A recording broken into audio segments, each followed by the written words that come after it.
Saya ini kalau menandatangani rekom ini pasti saya dicopot.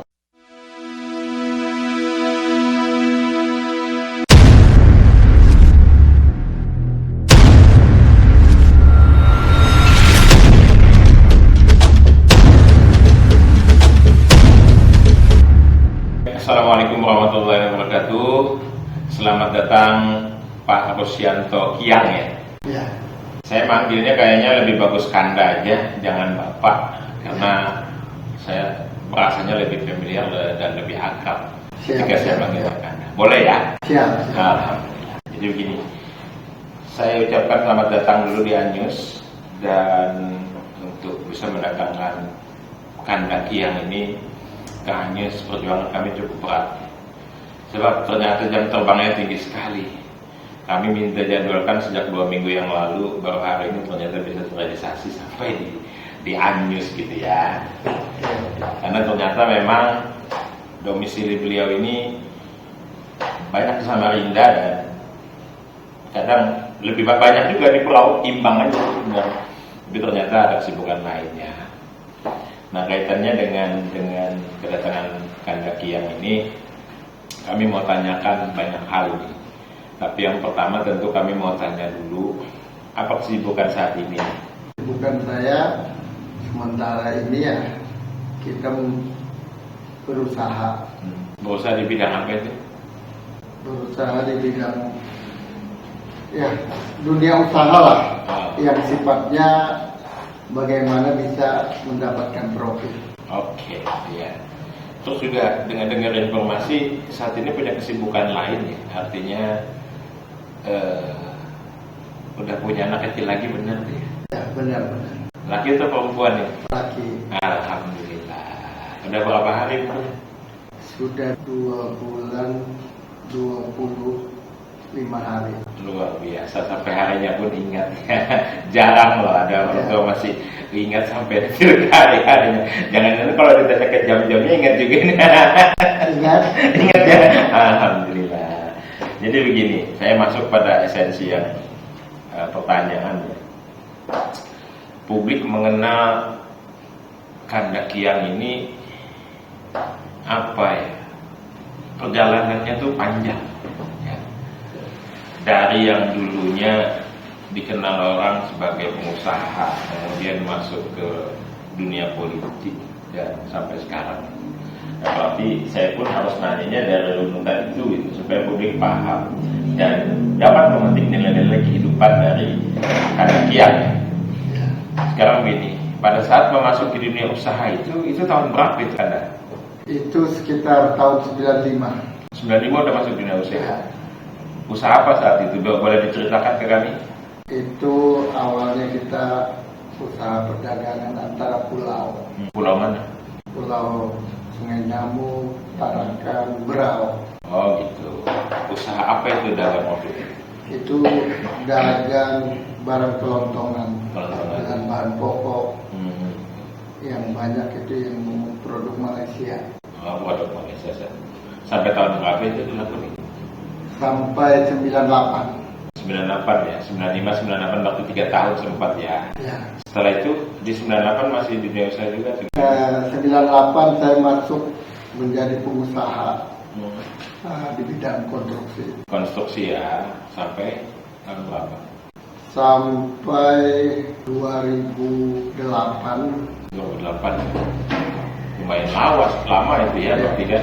Nah, kemudian memutuskan, sebelum saya bicara ke dunia politik, dalam rekam jejak yang kami tahu tentang Kanda Kiang ini, sebelum memutuskan ke dunia politik itu tentu tidak ujuk-ujuk masuk, tapi memang ada dasar-dasarnya. Selain di dunia usaha, dalam rekam jejak yang kami lihat gitu, Kanda Kiang ini banyak menggeluti berbagai macam organisasi dulunya ya. Yang saya ingat betul itu HIPMI, Kadin dan segala macam. Tapi di zaman masa lalu mungkin orang banyak belum tahu organisasi apa aja yang Kanda Kiang ini geluti. Ya, kebanyakan kalau dulu di organisasi kepemudaan, misalnya seperti KNPI.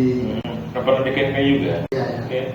Apalagi? Termasuk AMPI, apa itu kita Sempat masuk API juga, berarti sempat kader Golkar dong berarti ya? Ya, di era zaman Orde Baru. Oh, sempat ya. Nah, itu transformasi dari seorang pengusaha kemudian memutuskan masuk ke dunia politik. Kenapa? Apa dasarnya saat itu? Kalau saya melihat di zaman Orde Baru itu kan memang di dunia politik itu sangat sempit sekali. Maksudnya? Sangat sempit sekali itu kan hanya ada 3 partai politik. Satu. Ya, pasca itu begitu 98-99 Reformasi waktu itu ya? Ya, reformasi. Terjadilah banyak partai politik yang dicetuskan pada waktu itu. Ada beberapa partai politik. Tiba-tiba saya ditawari sebagai pengurus partai. Siapa yang nawarin? Itu dari tingkat 1. Provinsi ya. Partai apa? Dulu partainya itu PKP, Partai Keadilan Persatuan. Jadi apa waktu itu di bawah? Saya menjadi sekretaris. Terus pada saat masuk di PKP itu sempat nggak jadi anggota DPR? Pada waktu itu di tahun 99 itu saya diletakkan, diberikan posisi pada waktu itu begini. Semua partai politik itu harus ada orangnya, satu perwakilan di Panitia Pemilihan Daerah, PPD pada waktu itu. Kalau sekarang KPU lah. Jadi PPD itu kalau tidak salah Panitia Pemilihan Daerah. Itu keterwakilan dari partai politik. Oke. Sudah nyalek belum pada saat di PKP? Saya nyalek. Nyalek. Pada waktu itu saya nyalek. Ternyata kita tidak berhasil untuk calon. Cuman hampir rasanya kita dapat kursi pada waktu itu PKP. Kalau dulu PKP tahun 2004 itu menjadi PKPI kalau tidak salah. Itu ada namanya stambus akot gabungan suara dari partai politik. Kalau itu berlaku, ada beberapa partai waktu itu saya lupa, rasanya termasuk PBB. Kalau stambus akot itu berlaku di pusat pada waktu itu, ya PKP itu dapat satu kursi di bawah ya. Nah, karena di antara gabungan suara itu PKP itu yang tertinggi. Oke. Pada waktu itu otomatis ketuanya yang harus duduk. Dan saat itu sudah ketua ya? Bukan sekretaris. Oke. Cuman pada waktu itu rekan-rekan semua yang ada di PPD 2 itu menginginkan itu saya, bagaimana caranya. Oh, gitu. Pada waktu itu. Terus bisa beralih ke Gerindra gimana ceritanya? Beralih ke Gerindra itu 2008. 4 tahun setelah itu ya. Okay. Dan pada saat masuk Gerindra tuh ceritanya gimana? Gimana ceritanya? Saya pada waktu itu ditawarin. Oke. Karena pada waktu itu Gerindra ini hubungan erat ada dengan perusahaan Kiani Kertas pada waktu itu. Terus hubungannya Kanda Kiam sama Kiani ada nggak saat itu kok bisa sampai ditawar? Tidak ada. Terus gimana? Cuma kita mungkin dikenalnya sering aktif di organisasi. Pada waktu itu saya ditawarin untuk menjadi ketua Gerindra pada tahun 2008. Saya sempat berpikir, ini kan begini. Saya tahu bahwa kalau kita ketua partai, pasti uang kita yang keluar. Uang pribadi. Sudah jelas. Jadi saya pada waktu itu menolak. Carilah orang-orang di Berau ini yang tokoh, yang punya finansial banyak. Siapa waktu itu yang dipilih? Saya tidak ada merekom orang, cuman siapa yang pantas maksud saya. Oke. Jadi pada waktu itu tidak ada yang mau. Karena waktu itu Gerindra partai baru ya. Iya. Okay. Karena mindset teman-teman yang ada ini bahwa berpartai politik itu dikiranya ada uang dari pusat. Salah persepsi. Iya. Dan bahkan prinsipnya itu begini. Ada SK, ada uang. Iya. Itu persepsi teman-teman pada waktu itu. Setelah itu tidak ada. Saya dikomunikasikan lagi kembali. Tolong kalau bisa saya menjadi ketua pada waktu itu. Karena itu sudah mau mendekati verifikasi. Verifikasi partai ya? Partai. Artinya pada waktu itu di kabupaten harus berapa persen, mungkin 60, di provinsi harus 60, baru bisa lolos dari verifikasi. Jadi mau tidak mau diambil. Karena kita merasa ini kalau tidak diambil ini artinya kurang dari 60% kita tidak lolos. Artinya kursi kepemimpinan Gerindra di tahun 2008 dari tadinya tidak bersedia, dengan kondisi mempertimbangkan agar Gerindra bisa lolos verifikasi, akhirnya diambil. Jadi kesimpulannya ketua Gerindra pertama di Kabupaten Berau adalah Lucianto Kiang. Betul itu ya? Pada saat jadi ketua itu pemilunya kan 2009. Di 2009 itu dapat kursi gak Gerindra? Dapat. Berapa kursi saja? 2 kursi. Siapa waktu itu ya? Dulu Dapi Sambaliung itu Kelai Tabalar itu namanya dulu Dapil 2. Siapa waktu di situ yang dulu? Ibu Popianti. Ibu Dr. Popi ya? Habis itu satu kursinya lagi? Satu kursinya ini di Tanjung Redap, Kecamatan Tanjung Redap, Dapil 1. Nathaniel. Artinya ada 2 ya? Nah pada saat sudah mengatakan 2 kursi begitu, apakah kemudian dinamika politik di Partai Gerindra itu kemudian menjadi menggeliat, dalam artian ternyata kursi ketua yang tadinya tidak diinginkan tiba-tiba menjadi banyak yang merebut atau seperti apa? Rasanya 2009 2010 itu menjelang pilkada. Pada waktu itu calonnya itu ada 2. Pak Makmur dengan Pak Ripai, pada waktu itu berpasangan.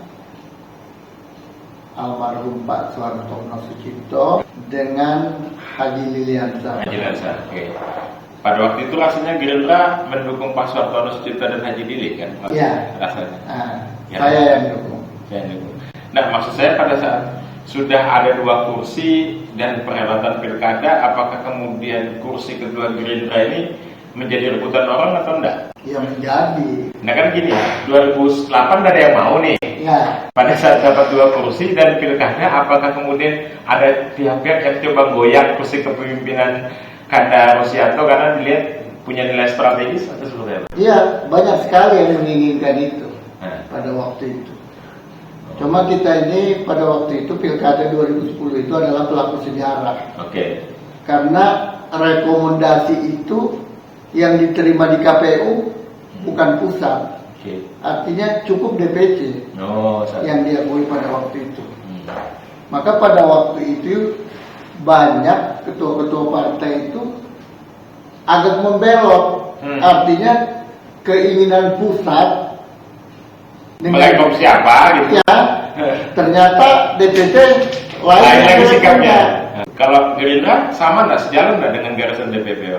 tidak sejalan. Tidak sejalan. Karena terus terang saja, Gerindra ini banyak ke-incumbent dia. Oh, oke. Jadi pada waktu itu incumbentnya adalah Makmur Ripai. Pak Makmur dengan Pak Ripai. Nah, artinya kan setelah menjadi rebutan begitu, kemudian terjadi proses dalam tubuh Gerindra ya. Sampai akhirnya Kanda Rusyanto melepas jabatan sebagai ketua Gerindra. Itu ceritanya gimana? Karena kan suka tidak suka Kanda ini pelaku sejarah dalam artian yang menghantarkan ketua Gerindra pertama dan langsung bisa merebut 2 kursi. Ini kan tercatat sebagai tinta emas nih sejarah di Kabupaten Berau. Ya. Kok tiba-tiba bisa diganti itu kayak apa ceritanya? Diganti itu masalahnya begini, karena tidak ada kesepahaman antara pusat dengan DPC Berau. Ini artinya pusat menginginkan Pak Makmur dengan Pak Ripai. Oh, dampak pilkada berarti. Jadi saya pada waktu itu merekom almarhum Pak Soeharto Sutioso dengan Haji Liliansyah. Saya sudah saya berbicara dengan beliau itu bahwa saya ini kalau menandatangani rekom ini pasti saya dicopot. Dengan Pak almarhum Sartono ngomong gitu. Iya, dengan Pak Lili. Oke. Pencopotan itu sebelum perhelatan pilkada atau setelah?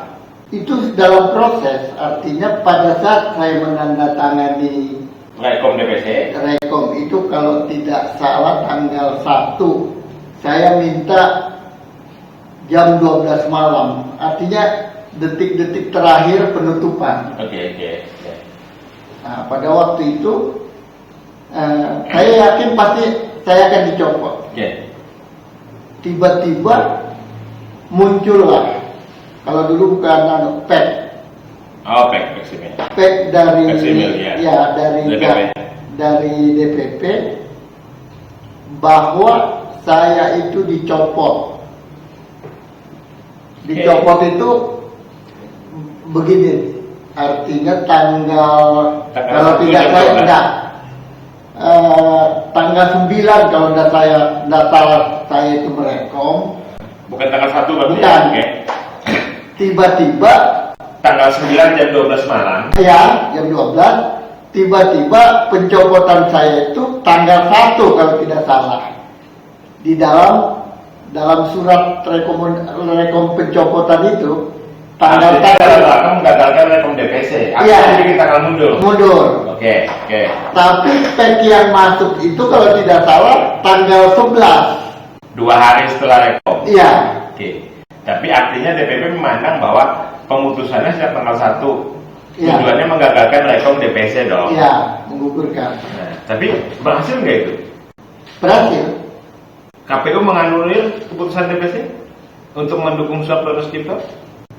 Pada waktu itu, iya dia awalnya surat pencopotan itu belum ada, dia tetap anulir.